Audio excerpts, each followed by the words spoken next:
Parliament में आते हैं सुबह रमज़ानुल मुबारक है, हर कोई इबादत का महीना है, लेकिन अनफॉर्चुनेटली रमज़ानुल मुबारक में शायद मेरे मुल्क को नज़र ही लग गई है। कभी बन्नों के अंदर, कभी बलूचिस्तान जाफर एक्सप्रेस के अंदर, कभी पंजाब के अंदर, कभी सिंध के अंदर, पूरे पाकिस्तान में इस कदर दहशतगर्दी की लहर है कि हम अपने प्यारों की, चाहे वो पुलिस में हों, चाहे वो आर्म्ड फोर्सेस के अंदर हों, चाहे वो हमारे सिविलियंस हो, और यहाँ तक कि उलमाए कराम 5 दिन के अंदर 5 उलमाए कराम को टारगेट करके शहीद कर दिया गया। हम अपने प्यारों की लाशें उठा रहे हैं। ऐसे में पार्लियामेंट एक ऐसा फोरम है जहाँ पे हम संजीदगी से बात भी कर सकते हैं, आपका आवाज़ भी पहुँचा सकते हैं, और पार्लियामेंट एक ऐसा फोरम है पाकिस्तान का जो कि डॉक्यूमेंटेड है। आपके हर बात एक हिस्ट्री का हिस्सा बन जाती है। आप भी आते हैं और हमारी बात आगे बढ़ाते हैं, लेकिन आपके सामने जब भी आते हैं 50-55 से ज़्यादा वज़ीर मुशीर जो कि झंडा लहराए फिरते हैं, पाकिस्तान का पर्क्स एंड प्रिविलेजेस लेते हैं, सेक्रेटरीज उनके मुकर्रर हैं, उनको हर फैसिलिटी हासिल है, लेकिन अगर उन्होंने नहीं मानना, नहीं आना, तो उन्होंने पाकिस्तान में जो क्वेश्चन आवर है या जो पाकिस्तान में पार्लियामेंट है जिसमें 1.5 लाख वोट लेकर हम लोग पब्लिक के नुमाइंदे आते हैं, अपने इलाकों के लिहाज से सवाल का जवाब मांगते हैं, वहाँ पे वज़रा आना ही नहीं पसंद करते हैं। चाहे पैनल ऑफ चेयर बैठे, चाहे स्पीकर साहब बैठे, चाहे डिप्टी स्पीकर साहब बैठे, आप जब भी देखें PMLN का रवैया ऐसा है कि वो पार्लियामेंट को ज़बरदस्ती एज ए रबर स्टम्प के तौर पर इस्तेमाल करना चाहते हैं, वो किसी चीज़ का जवाब ही नहीं देना चाहते हैं। लिहाजा आज भी ऐसी हुआ कि पार्लियामेंट में आम आए, हाज़री लगी और उसके बाद सब कुछ ख़त्म हो गया। अब ये PMLN को सोचना चाहिए कि जिस तरीके से उन्होंने हर चीज़ को ख़त्म कर दिया है ख़ानदान शरीफ को आगे लेके जाने के लिए, वैसे ही उन्होंने पार्लियामेंट का भी ये हाल कर दिया है। अब 3 साल से आप लोग देख रहे हैं कि जिस तरह पाकिस्तान तहरीक इंसान के साथ जुल्म हो रहा है, ज्यादती हो रही है, जबर हो रहा है, फस्तायत हमारे खिलाफ हो रही है। हर पॉलिसी पाकिस्तान तहरीक इंसाफ के मेरे लीडर इमरान खान के खिलाफ करके देख ली, लेकिन पाकिस्तान आगे नहीं जा रहा, पाकिस्तान पीछे जा रहा है। तो इसका मतलब है कि अपनी पॉलिसी के ऊपर गौर करें, रीथिंक करें, डिनाइल में मत जाएं। असद कैसर साहब ने तो कसर नफ्स से उन्होंने काम लिया है कि उन्होंने 70% कहा, वरना तो यकीन करें कि 97% अवाम पाकिस्तान तहरीक इंसाफ के साथ है, इमरान खान के साथ है। वोट 8 फरवरी को इमरान खान ने लिया, लेकिन जिस शख्स ने वोट लिया, जिसको हुकूमत के तौर पर यहाँ पे वज़ीर आज़म बन के बैठ जाना चाहिए था, उस शख्स को आपने जाके बेगुनाह जेल के अंदर बंद किया हुआ है। ना आप उसकी लीडरशिप को उससे मिलने देते हैं, ना आप मेन स्ट्रीम पॉलिटिक्स में या पाकिस्तान की कोई पॉलिसी आप उसके अंदर उसको आने देते हैं। और सबसे बड़ी अफसोस की बात यह है कि जब जाफर एक्सप्रेस का वाक़या हुआ या कोई और दहशतगर्दी या बन्नू का वाक़या हुआ, बजाय इसके कि वज़ीर आए, मुशीर आए, वो आके सवालों के जवाब दें, वो फिर एक तरीका करते हैं कि किसी तरीके से पाकिस्तान तहरीक इंसाफ के ऊपर दोबारा अटैक किया जाए। वही हो रहा है।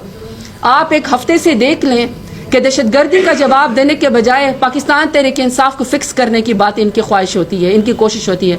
हमारे घरों के ऊपर वैसे ही रेड हो रहे हैं, हमारे सोशल मीडिया के कारकुनानों को ट्वीट करने के ऊपर, रीट्वीट करने के ऊपर, सवाल उठाने के ऊपर दहशतगर्द बना के उनके घरों को परेड करके उनको उठा लिया जाता है रात के अंधेरों में।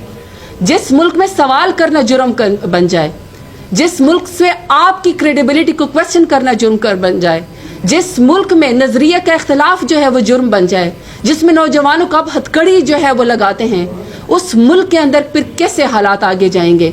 पीका एक्ट के जरिए आपकी जबान को बंद कर दिया गया, 26 आईनी तरमीम के जरिए जुडिशरी को खत्म कर दिया गया, 8 फरवरी के इलेक्शन को फॉर्म 47 के जरिए खत्म कर दिया गया, पाकिस्तान के सबसे बड़े पॉलिटिकल पार्टी के लीडर इमरान खान को जेल के अंदर बंद कर दिया गया। एक सोशल मीडिया रह गया था, सोशल मीडिया के एक्टिविस्ट को भी उठा लिया जाता है। आप सवाल का जवाब देना सीखें ना, आप उनके सवाल का जवाब दें, उनके साथ डायलॉग करें, डिनाइल में मत जाए। डिनाइल करने से क्या होगा? आज 10 को उठाएंगे 10,000 और सवाल करने आ जाएंगे, 10,000 को उठाएंगे 1 लाख और सवाल करने वाले आ जाएंगे, क्योंकि ये एक टूल है, हर कोई आपसे सवाल करेगा। तो ये हुकूमत न क्रेडिबल है, न इसके पास अवाम की ताकत है, न इसके पास कोई विजन है। इंतहाई नालायक, निकम्मी फॉर्म 47 की हुकूमत है जो मुल्क को पीछे लेकर जा रही है, आगे नहीं लेकर जा रही है। आखिरी बात, कल जो खान साहब की मोहतरम बहन है जो अपने भाई की जदोजहद में साथ खड़ी रहती हैं, कल उनको 6 घंटे के करीब जो इन्वेस्टिगेशन के जरिए बिठाया गया। इसी तरह खान साहब की जो बेगम साहिबा हैं उनको बेगुनाह जो है जेल के अंदर बिठाया हुआ है।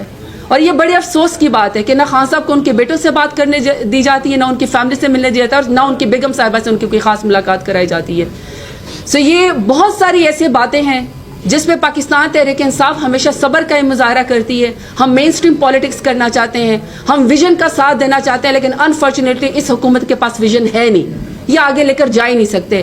جو اسد کیسر صاحب نے کہا ہے سب سے بہتر سولوشن یہ لوگ سٹیپ ڈاؤن کریں. یہ انتہائی نالائق ہے, یہ سٹیپ ڈاؤن کریں. جس طریقے سے انہوں نے ملک کا بیڑا غرق کر دیا, اس کا ایک ہی طریقہ ہے کہ دوبارہ سے الیکشن کرایا جائے.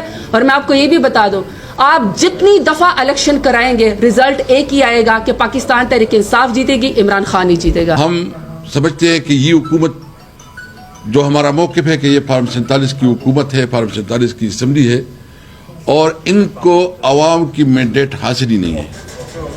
اس لیے یہ جو آج جو کچھ کر رہے ہیں, یعنی اگر قانون سازی, اس نے جتنی بھی قانون سازی کی ہے, ایک قانون ایسا بتایا جائے جو کہ پبلک انٹرسٹ پہ ہو, یا جو قانون کی جو رولز اور پروسیجر اور طریقہ کار اور اسمبلی کی رولز ہے اس کے مطابق چلا ہو. یہ صرف ان نے ناجائز طور پر حکومت پہ قبضہ کیا ہوا ہے. یہ اپنے منمانے ایجنڈا اور عیاشیوں کے لیے اس حکومت کو استعمال کر رہے ہیں. ان کے پاس کیپیسٹی نہیں ہے کہ ملک کی اکانومی کو درست کرے. ان کے پاس کوئی ویژن نہیں ہے کہ کیسے ہم نومان کے مسائل کو حل کرے. یہ ہر فیلڈ میں, ہر جو اس وقت جتنی بھی مختلف ان کی رسپانسبلٹیز ہے, تمام ذمہ داریوں میں ناکام ہے. آپ دیکھ رہے ہیں کہ انہوں نے اس دن جو اجلاس بلایا, اس اجلاس کا آؤٹ کم کیا نکلا. دیکھیں, ہم نے اجلاس کی بائیکاٹ کی, ہم نے 2 ریزن بتائے. نمبر 1, ہم نے یہ مطالبہ کیا کہ ہم پاکستان کے خاطر یکجہتی کا میسج دینا چاہتے ہیں. ہم چاہتے ہیں, ہم پاکستانی ہیں, باوجود کہ اس حکومت کو ہم لیجیٹیمیٹ نہیں تصور کرتے, اس کے باوجود بھی ہم بات کرنا چاہتے ہیں. لیکن جو ہمارا لیڈر ہے عمران خان, اس کی تک تو ہمیں ایکسس دیں. کیا کوئی ایک پارٹی اپنی لیڈر کے علاوہ جو ہے نا کوئی ایکشن لے سکتی ہے, کوئی فیصلہ کر سکتی ہے؟ اور عمران خان جو 70% عوام کا, بلکہ اس سے زیادہ جو ہے نا, وہ اس وقت اب پاکستان کی پاپولر جماعت ہے, سب سے بڑی جماعت ہے, اس کی لیڈر تک ایک ملاقات کے لیے یہ تیار نہیں تھے. تو کون ذمہ دار ہے؟ یہ ذمہ دار ہے. اور پھر جو اجلاس ہوا اس کے نتیجے میں کیا ایکشن پلان آیا, کیا منصوبہ آیا, کیا انہوں نے کوئی بنایا کوئی حکمت عملی؟ نہیں. ان کے پاس ایک حکمت عملی ہے کہ پی ٹی آئی کو کیسے زدوکوب کیا جائے, پی ٹی آئی کو کیسے جو ہے نا دیوار سے لگایا جائے, اور پی ٹی آئی کی یعنی لیڈرشپ کو چھوڑو, عام ورکر کو جس طرح تنگ کیا جا رہا ہے, سوشل میڈیا کے خلاف جو کریک ڈاؤنز ہو رہے ہیں, اور ابھی جو عدالتوں کے اوپر جو ہے نا ان کا انفلوئنس بڑھ گیا ہے 26ویں آئینی ترمیم کے تحت. عدالتوں کو تو انہوں نے بہت حد تک جو ہے نا کوشش کر رہے ہیں, اور بلکہ اس کی کوشش کامیاب ہو گئی ہے کہ ابھی جو ایگزیکٹو چاہے گا عدالتوں سے وہ پیسے لے لیں گے. ابھی جو ہمارے پنڈی میں اور اٹک میں یا جہلم میں جو ہمارے ورکر جیلوں میں, تقریباً 4 مہینے سے وہ جیلوں میں ہیں ناجائز جھوٹی پرچوں کے اندر.